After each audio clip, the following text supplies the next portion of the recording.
जी मैं जो ये हमारा दहनम वेब सीरीज़ है एमएक्स ओरिजिनल का, इसमें मैं ओबुल रेड्डी का कैरेक्टर प्ले कर रहा हूँ। और ये कैरेक्टर एक बहुत ही ब्रूटल, बहुत ही ख़तरनाक काइंड ऑफ कैरेक्टर है। अगर इसको सही शब्दों में और नॉर्मली अगर कहा जाए, नॉर्मल लाइफ में आप कैसे बताएंगे किसी को, तो मैं ये इस तरीके से बताना चाहूँगा कि क्या होता है, कोई इंसान अगर रोड से गुजर रहा है और सामने वाले ये देख के कहें कि नहीं नहीं यार ये बंदा आ रहा है तो आप घर के अंदर चले जाओ, बच्चों को अंदर भेज दें, तो ये उस टाइप का कैरेक्टर है जिसे देख के लोग डरते हैं, लोगों के अंदर खौफ पैदा होता है। तो ये उस टाइप का कैरेक्टर है जो मैं प्ले कर रहा हूँ। So how challenging was the character? मतलब portraying is a sort of negative, मतलब लग रहा है कुछ। This is totally negative character. और अगर मैं आपको चैलेंज के बारे में बताऊं तो इनिशियली जब मुझे इस कैरेक्टर का ब्रीफ दिया गया था तो मुझे लगा था यार ये तो मतलब मेरे लिए तो बहुत ही ज़्यादा चैलेंजिंग है, क्योंकि मैं रियल लाइफ में जैसा मैं हूँ, मैं स्मोक नहीं करता हूँ, मैं ड्रिंक नहीं करता हूँ, ऐसी कोई भी चीज़ मैं नहीं करता हूँ। जबकि इस कैरेक्टर का दिन का शुरुआत ही ड्रिंक करने से, स्मोकिंग से, इन सब चीज़ों से होती है, क्राइम करने से।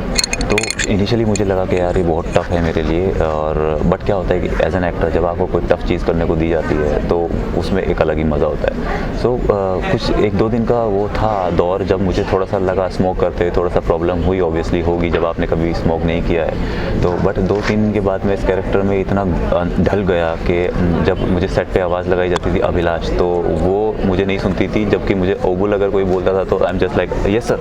तो मैं खुद को इतना उसके अंदर डाल लिया था। तो आपने कैरेक्टर के प्रिपरेशन के लिए कोई की प्रिंसिपल मतलब कुछ फॉलो किया आपने?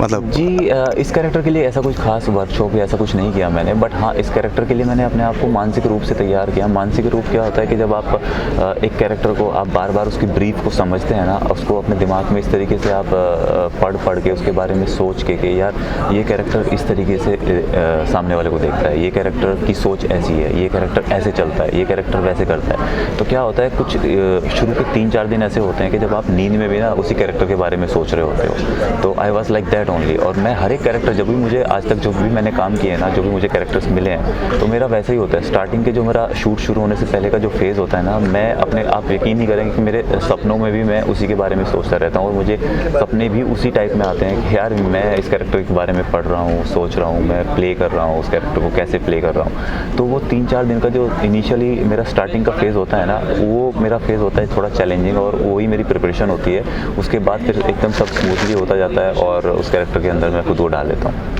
तो कोई फन फैक्ट या फिर? फन फैक्ट तो बहुत सारे हैं क्योंकि हमने रियल लोकेशन पे शूट किया है और हमारे वन एंड ओनली डायरेक्टर साहब मंजू सर, मतलब मैं उनके बारे में क्या ही तारीफ़ करूं यार। इतना कूल इंसान, इतना कूल डायरेक्टर मैंने आज तक नहीं देखा, रियली मैं बताऊं। क्योंकि हमेशा जब आप 3-4 महीने जैसे लंबे शेड्यूल पे जब आप काम करते हैं ना, तो हर फिल्म या हर वेब सीरीज़ में कहीं ना कहीं ऐसे 1-2 चांस ऐसे आते हैं कि यार वो कूलनेस कहीं गायब हो जाती है।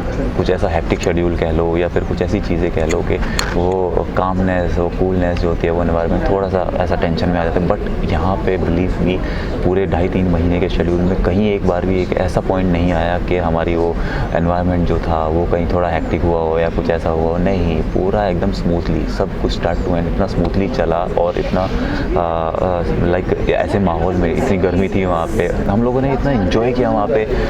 चाहे वो हमारे वो जिस गाँव में हमने शूट किया वहाँ के लोगों से हमारा मेल जो लो, उनका इतना प्यार हमें मिला और वहाँ पे हमारे इतने यार दोस्त बन गए। जबकि वो लैंग्वेज बार था बीच में, उसके बावजूद भी हम उनकी भाषा नहीं समझ पा रहे थे, वो हमारी नहीं समझ पा रहे, फिर भी वो हमारे इतने अच्छे दोस्त बन गए कि मतलब अभी तक भी उनके फ़ोन्स आते हैं, हम बात करते हैं एक दूसरे से। तो बहुत मज़ा आया और ऐसे बहुत सारे ऐसे मोमेंट थे जो मतलब हमें आज भी याद आते हैं। Any sad fact? आपने तो इतने फन बता दिए कुछ। या सैड फैक्ट मैं आपको बताना चाहूँगा कि जब हमारा लास्ट डे था वहाँ से जब हम निकल रहे थे तो हम एक जिम में जाया करते थे। पूरे 3-4 महीने हमने एक जिम में शूट किया और वो शूट नहीं किया, मतलब जिम किया हमने वहाँ पे। और जो लड़का था, जो जिम का ऑनर था और जो वहाँ पे और लड़के आया करते थे, वो सब हमारे दोस्त बन गए थे। तो जब लास्ट डे हम वहाँ से जा रहे थे तो उन्होंने एक हमारा बाय एक केक हमारे लिए ऑर्गेनाइज़ किया और it was a very sad moment. वो उन लड़कों की आंखों में आंसू थे और मेरी भी आंखें नम थी, क्योंकि यार उतना प्यार आपको जब कहीं मिलता है ना किसी जगह पे, आप अपने 2-3 महीने देते हो और इतना प्यार जब आपको आपको मिलता है तो ऑब्वियसली वो एक आपके लिए बड़ा इमोशनल एक टाइम हो जाता है। तो आंखें नम थी जब हम वहाँ से निकल रहे थे, और यकीनन ये टाइम बहुत याद आएगा, हमेशा याद भी आता है। और मैं उम्मीद करता हूँ कि कभी ना कभी लाइफ में एक बार वहाँ वापस शूट करने का अगर मौका मिला तो मज़ा आएगा। फिल्म की शूट के दौरान कभी कोई इमोशनल या मेंटल बैरियर जो आपने चैलेंज मतलब जो आपको लगा हो देखिए चैलेंजिंग? बहुत सारे सीन्स थे जहाँ पे लाइक लगता था कि यार ये तो थोड़ा चैलेंजिंग है, और इमोशनली भी कुछ ऐसे सीन्स थे क्योंकि बट उनके बारे में डिटेलिंग में मैं आपको अभी नहीं बता पाऊँगा, क्योंकि अगर मैं वो सीन ही डिस्क्लोज़ कर दूँगा तो फिर मज़ा ख़राब हो जाएगा। बट ऐसे बहुत सारे मोमेंट आए जहाँ पे मतलब क्योंकि इस कैरेक्टर के साथ लाइक बहुत सारी चीज़ें जुड़ी हुई थी। ये कैरेक्टर जितना ब्रूटल था उतना ही इसके कुछ ऐसे सीक्वेंस भी थे, जैसा कि मैंने आपको बताया ये मेरे एकदम अपोजिट था मेरे रियल लाइफ के। तो बहुत सारे ऐसे मोमेंट आए जो बट मैं अभी आपको मतलब डिस्क्लोज नहीं कर सकता वो सारी चीज़ें कि वो किस मोमेंट को लेके थे वो सारी चीज़ें। Okay, thank you very much again, आपको बहुत सारी बधाइयाँ। Thank you, thanks a lot.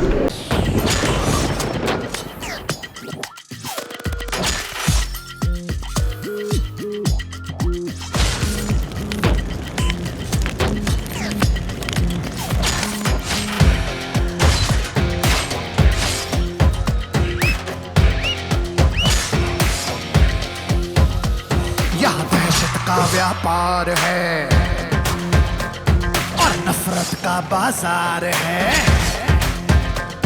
यहाँ दहशत का व्यापार है और नफरत का बाजार है।